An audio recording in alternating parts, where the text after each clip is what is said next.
Hello, a comprehensive, universal, single-payer, all-encompassing Medicare for all healthcare system as championed by Bernie Sanders in the 2020 presidential campaign, to me, is of the most paramount importance for our country. I believe very strongly in it. I've advocated for a single-payer system to replace the current private insurance system for decades. And this is a very good opportunity with Bernie Sanders championing it. This is a great opportunity to move the ball forward. The Affordable Care Act was excellent. It was a step forward. It was fantastic. But we need to go further. And we need to get to that single-payer system. And Bernie Sanders is the guy that champions it. And he is not going to succumb to outside pressures. But I'm passionate about this issue, and I'll tell you why. Let's go back to 1990. My father was suddenly diagnosed with pancreatic cancer, advanced stage of pancreatic cancer, and they needed to do an emergency surgery. And they did the emergency surgery to get in there to see what was going on. I'll never forget the day after the surgery. My father, my mother, and I were in the doctor's office after the surgery was completed. In the days following the surgery, and he told us that all of us that my father had about 6 months to live because the cancer in the pancreas was so advanced. It hit us like a ton of bricks. I don't want to go through all the emotion of that moment, but it was devastating. It totally turned our world upside down. It was like an earthquake. It changed everything. And I remember having that diagnosis of 6 months left. My father, by the way, rejected all chemotherapy and treatments afterwards because he figured that since it was so definitive that he wanted to die on his own terms. He did not want to go through the treatments because he felt that the treatments would be more detrimental to his health than the actual cancer. So he was very courageous like that, and he was very brave. And by the way, he lasted 18 months after that surgery, 18 months before he passed away. So just by sheer grit and determination. Anyway, a few months after the surgery, I remember we received a letter from my father's private health insurer, the private health insurer that he had through his employer.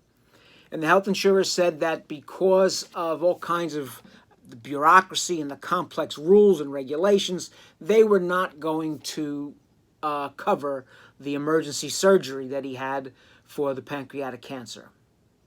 It was thousands and thousands of dollars. I went ballistic.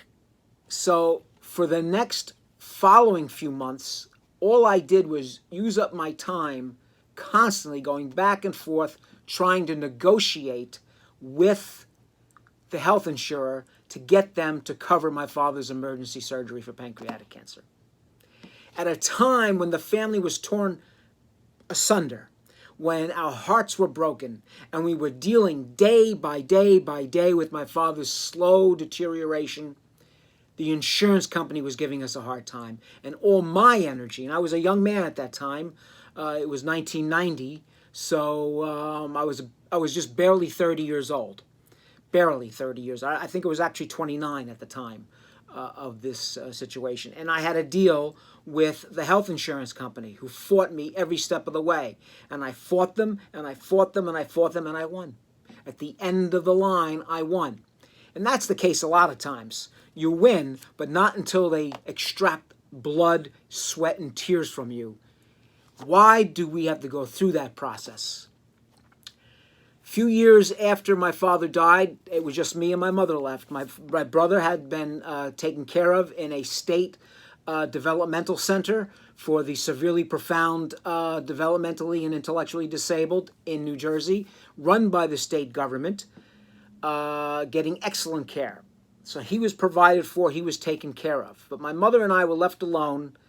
And up until that point, up until my father's death, my father was really the fulcrum of the family. He really kept everything going, and he worked his butt off, by the way, for Bamberger's and then Macy's department store as the head tailor in Garden State Plaza in Paramus for forever, for 40-something years.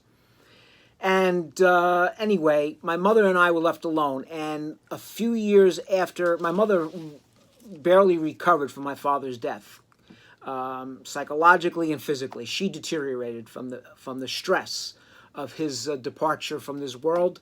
And in 1996, my father died in 1991. In 1996, my mother was stricken with Guillain-Barré syndrome, leaving her paralyzed from the neck down to her toes. And she was hospitalized for that, and she had to undergo intense physical therapy after that, and intense medication and so forth.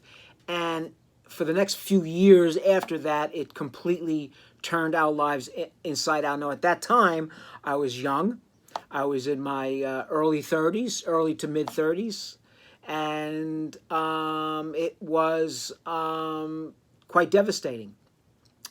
And I wasn't making a lot of money. I did not have a great job. I was not making a lot of money at the time. So, and my mother was living on her Social Security and a very small pension from my father. So what happened was she had to first deal with the premiums of her Blue Cross Blue Shield Horizon health insurance.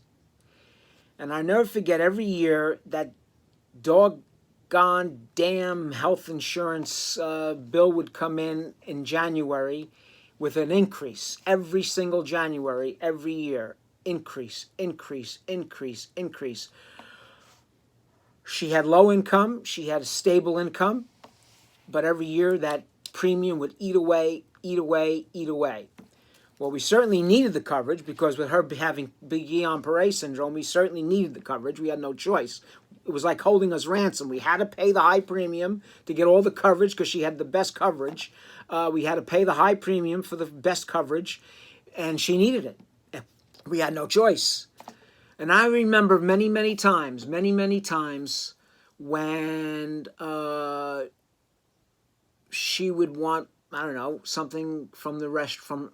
I didn't cook, so most of the meals that I had to get for her, I had to get takeout from local restaurants. And I remember, and I always tried to provide for her. That's one thing I always did. I never left her wanting for anything. So whenever she needed something, I made sure it was there. But there were many times when I had to decide, do I buy that pizza? Do I buy that dish of pasta? Or do I put that money toward the prescription drugs or the premium? Now, at that time, the prescription drugs that she was on because of the Guillain-Barré were very expensive. And it cost hundreds and hundreds of dollars per month, money that she really didn't have. So we had to pool our money together in order to get by. And it was very difficult. And again, I had to make decisions whether we bought that pasta or whether we put the money toward the prescriptions and the premiums for the health insurance. And because it was constant. It was a constant struggle. We made it through that, and she regained, after about 4 years or so, she regained some of her mobility back. After being paralyzed from the neck down for quite a few years, she regained enough mobility through aggressive physical therapy and medication where she was able to use a walker. She lost the use of her fingers, so they weren't coordinated anymore. She couldn't cook anymore, none of that. She couldn't dial a telephone well. There were a lot of things she couldn't do, but she used a walker. But she was able to be mobile in the house. She couldn't navigate stairs, so she had to stay on the first floor of the house, and she was basically housebound most of the time, and not bedridden, but housebound most of the time. And we had to make sure that we met those premiums for that Horizon Blue Cross Blue Shield all the time, and that we paid for those prescription drugs that she needed that were hundreds of dollars a month, hundreds of dollars. That changed when the Affordable Care Act came in and under President Obama, and then her prescription drugs dropped dramatically. So that was a great help. But again, it took government intervention to do that. But nevertheless, her Blue Cross Blue Shield Horizon Blue Cross premiums kept going up and up and up and up. They were going sky high, so that we constantly had to meet that need. So that was a very difficult time. I took care of my mother for 20 years under Guillain Barre. I lived with her and I took care of her, literally took care of her. In the last year of her life, she was bedridden. She deteriorated and she suffered from sundowning dementia in the last year of her life. She was bedridden. She couldn't get out of bed and she needed help completely. And I had some assistance.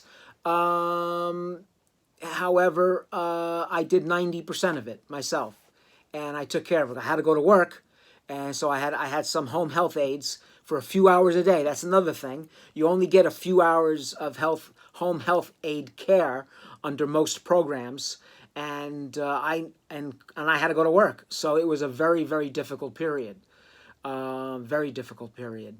And I took care of her. So the final year of her life, I was taking care of her hands-on. And quite frankly, again, we had to meet those very, very high Horizon Blue Cross Blue Shield premiums. My mother passed away in 2016. In the meantime, during all that period of time, from my father's death all the way through my mother's death, I was also handling the affairs and keeping my eye on my two elderly single aunts who were living together in Jersey City, Aunt Loretta and Aunt Teresa. And they did not drive, and Aunt Loretta had a heart attack back in the early 1990s, so she was retired, and Aunt Teresa was disabled. And they needed medical care, and they needed all kinds of things, and they had very, very, very low income. So I kind of helped out. Me and one of my cousins were kind of hands-on in helping them out. And I remember, quite frankly, there was a point where Aunt Teresa began to deteriorate with dementia. That was in the mid-2000s. And she got dementia, and then it was a slow, slow decline through the 2000s. And Aunt Loretta was elderly, and she couldn't take care of her. Then I'll never forget one day, and I don't know when it was around 2011, 2012, something like that, maybe 2011, I guess.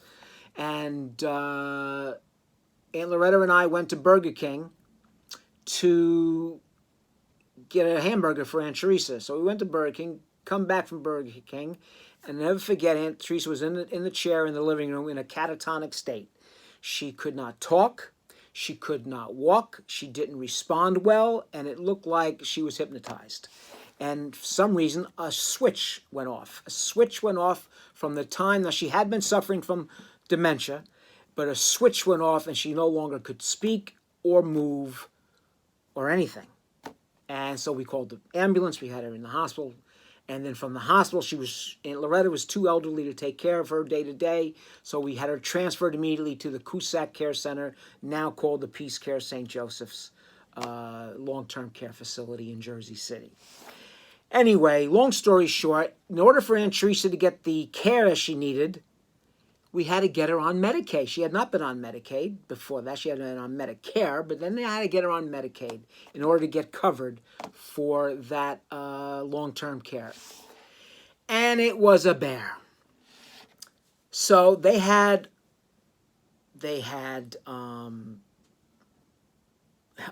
bank accounts, not a lot of money, but too much for Medicaid.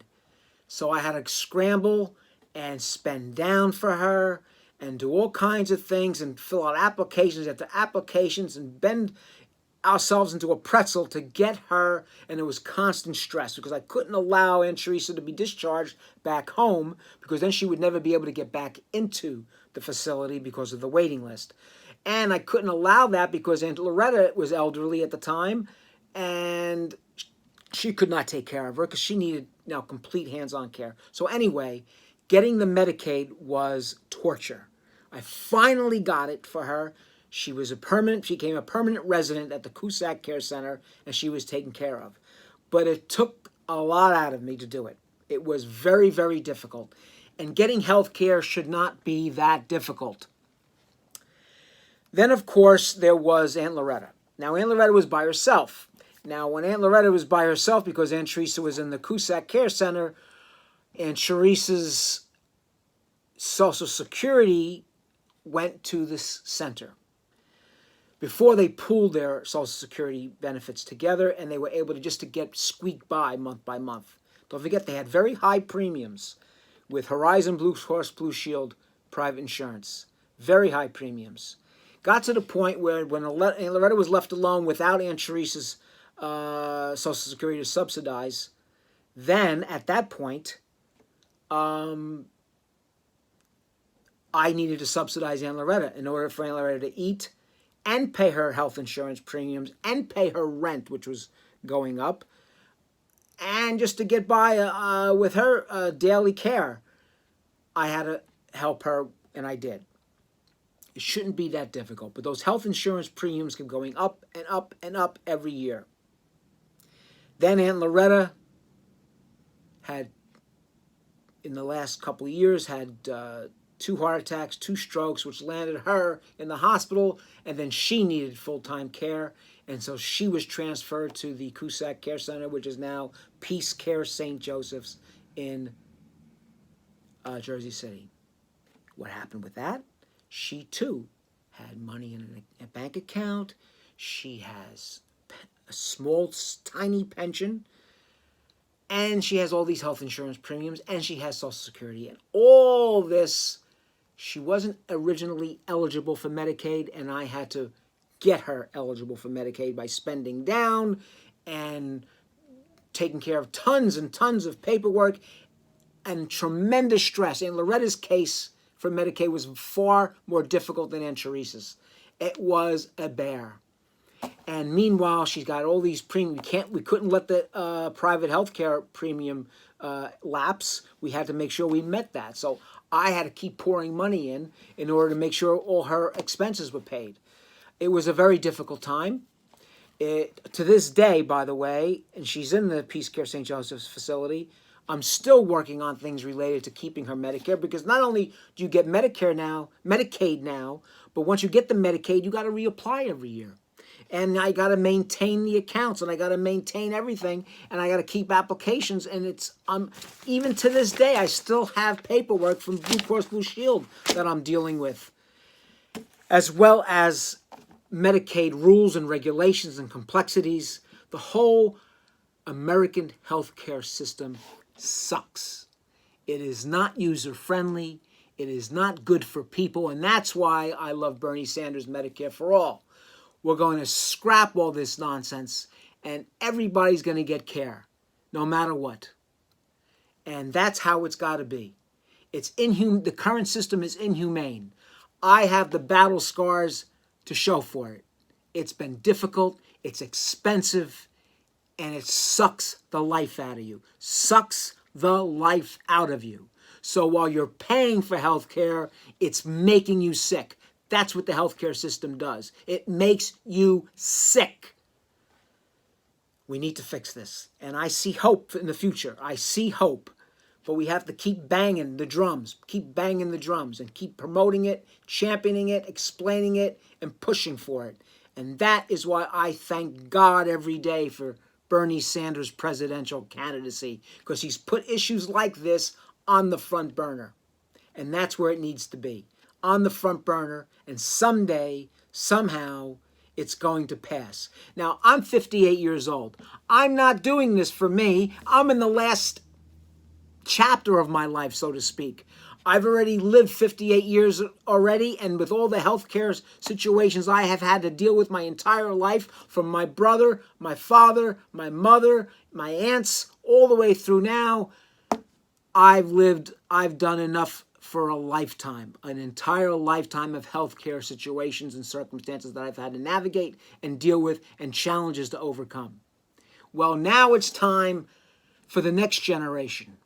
And I'm doing this for the millennials, for the Generation Z and X and all those that are coming after them. All those generations to come. The iGens, as they call them, as well as the millennials. This is not for me personally, although I wish it was for me personally. This is for everyone. This is for the country. And that's why I believe so strongly in it. I have the scars to prove it. Thanks.